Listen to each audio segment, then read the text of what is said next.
कदर कर पी माँ जो, कदर कर। जे गाल खां मना कनी अदब कर, जे गाल खां रोकनी अदब कर। जे कदे तोखे कुछ लफ्ज़ चवन त ख़ामोशी अख्तियार कर, अखियूं ज़मीन में रख। कदर कर।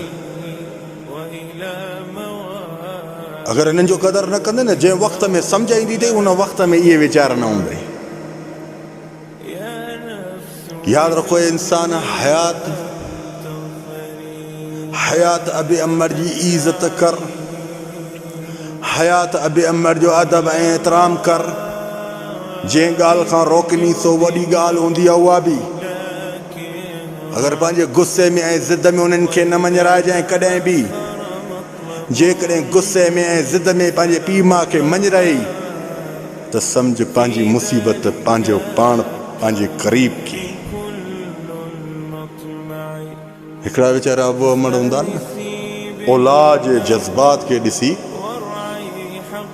नुक़सान वारी ॻाल्हि बि हूंदी आहे न, त उन औलाद खे चवंदा आहिनि त ठीकु आहे जीअं वणई तूं कर। पर इहा उनखे ख़बर न पवंदी आहे त इहा मुंहिंजी बर्बादी आहे।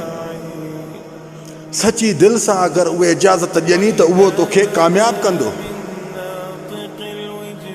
उहो मोड़ तोखे अहिड़ो कामयाबु कंदो जो तूं ख़ुशियुनि में गुज़ारींदे। न त यादि रखजांइ, रहमत ऐं नेमत, रहमत अमड़ हूंदी आहे, नेमत वाल साहब हूंदो आहे जेको वीचारो घर में आणींदो आहे हर शइ, रब जी नेमत खणी ईंदो आहे। हाँ, अल्लाह रब्बुल जलाल वल इकराम इन्हनि में वॾा हिकु रंग रखिया अथई। अगरि इन्हनि खे सम्झी वञे,